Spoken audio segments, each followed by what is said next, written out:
حدیث مبارکہ میں آتا ہے کہ جب بندہ کسی کی غیبت کرتا ہے، جس کی غیبت کر رہا ہے، اس کے گناہ اس کے نامہ اعمال میں آ جاتے ہیں اور اس کی نیکیاں اس کے نامہ اعمال میں آ جاتی ہیں۔ ایک بزرگ تھے، ان سے جا کے کسی نے کہا کہ حضرت جی کہ فلاں بندہ آپ کے بارے میں بھلا برا بول رہا تھا، میں نے ان کانوں سے سنا، وہ آپ کی بڑی برائیاں بیان کر رہا تھا۔ اس بزرگ نے کیا کیا، ادھر ادھر نظر ڈالی تو آپ نے کیا دیکھا، ایک برتن جس میں مٹھائیاں بھری ہوئی تھی، مٹھائیاں۔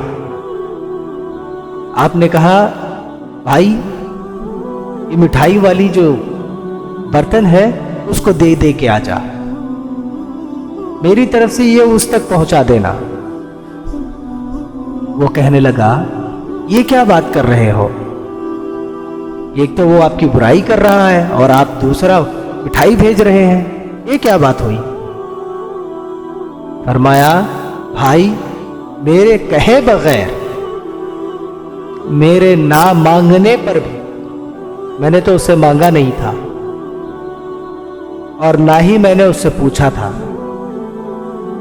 اس نے اپنی نیکیاں میرے نامہ اعمال میں ڈال دیا اور میرے گناہ اس کے نامہ اعمال میں جوڑ لیا۔ تو ایسے انسان کے لیے میں مٹھائی نہ بھیجوں تو اور کیا بھیجوں؟ اس نے میرے کہے بغیر میرے گناہ اس کے نامہ اعمال میں لکھوا دی۔ یقین جانو اول تو ہم نیکی کرتے ہی نہیں، اور اگر کر لیں جتنی دیر اسے تباہ و برباد نہیں کرتے ہمیں چین نہیں آتا۔ ادھر نماز پڑھ کے باہر مسجد سے نکلتے ہیں، ادھر کسی اور کی غیبت کرنا شروع کر دیتے ہیں، اسی وقت ہی اپنی نیکیوں کو ختم کر دیا، اسی وقت نیکی کر کے بھی فائدہ کیا رہا؟ تم نے نیکی کیا اور نیکی کو یوں ضائع کر دیا۔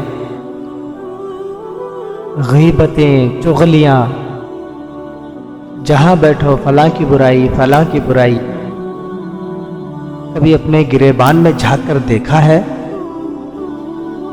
کہ میں کیسا ہوں؟ کبھی اپنی برائیوں پر بھی نظر ڈال کر دیکھیں۔ کسی پر میں انگلی اٹھا کے بتاتا ہوں تو 3 انگلیاں میری طرف اشارہ کرتی ہیں، اس کا مطلب کیا ہے؟ اس کا مطلب کیا ہے؟ اے بندے، انگلی اٹھانے سے پہلے 3 مرتبہ تیرے اندر جھانک کر دیکھتے تو کیا ہے۔ اسی لیے علامہ اقبال صاحب بڑی خوبصورت الفاظ لکھی ہے انہوں نے، نہ تھی اپنے عیبوں کی جب مجھے خبر، رہے ڈھونڈتے اوروں کے عیبوں ہنر۔ جب تک میں نے اپنے عیبوں کی طرف نہ دیکھا تو کہنے لگا وہ بھی برا ہے، وہ بھی برا ہے، یہ بھی برا ہے، سب برے ہیں، صرف میں اچھا ہوں، سب برے ہیں۔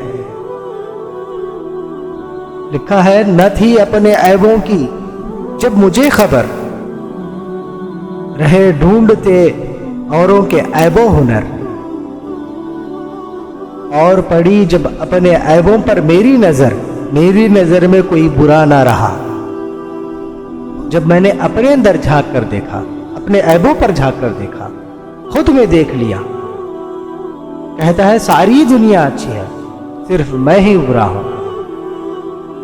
آج یہ چیز ہمارے اندر ختم ہو گئی ہے۔ کبھی اپنے آپ کو بھی دیکھ لیں، خود کیا چیز ہے۔ لوگوں کی برائیاں بیان کرنا ہم نے ایک پیشہ بنا لیا ہے۔ قرآن مجید ہمیں کیا بتلا رہا ہے؟ وَيُولِي الْكُلِّ أُمَتَهُ، خرابی اس کے لیے جو لوگوں کی عیب بیان کرے، لمزہ اور پیٹھ پیچھے بدی کرے۔ صحابہ کرام نبی کریم آپ صلی اللہ تعالیٰ علیہ وسلم کے بارگاہ میں عرض کرنے لگے، یا رسول اللہ صلی اللہ تعالیٰ علیہ وسلم، ہمارے ماں باپ آپ پر قربان جائیں، اگر ایک بندے کے اندر برائی موجود ہے اور وہی بات اس کے پیٹھ پیچھے ہم بیان کریں تو یہ تو غیبت نہیں ہوگی نا، کیونکہ اس کے اندر برائی پائی جاتی ہے۔ تو میرے آقا صلی اللہ تعالیٰ علیہ وسلم نے ارشاد فرمایا، اسی کو تو غیبت کہتے ہیں، یہی بات کو تو غیبت کہتے ہیں، اسی بات پر تو غیبت کہتے ہیں۔ اور اگر اس میں وہ چیز پائی نہیں جاتی جو تم بیان کر رہے ہو، وہ بہتان ہو جائے گا، اور بہتان غیبت سے بھی بڑا ہے۔ آج ہم بہتان بازیاں کر رہے ہیں، کسی کے اندر برائی ہے یا نہیں ہے، بس ہم بولتے جاتے ہیں۔ اگر برائی ہے تب بھی نہ بولو، اسی کو تو غیبت کہتے ہیں۔ اگر برائی نہیں پائی جاتی جو تم بیان کر رہے ہو، وہ تو بہتان ہو گیا۔ اصل میں تو ہم تحقیق کرتے ہی نہیں، اس کی برائیاں کرنے لگ جاتے ہیں۔ اللہ ہم سب کو اس چیز سے بچائے۔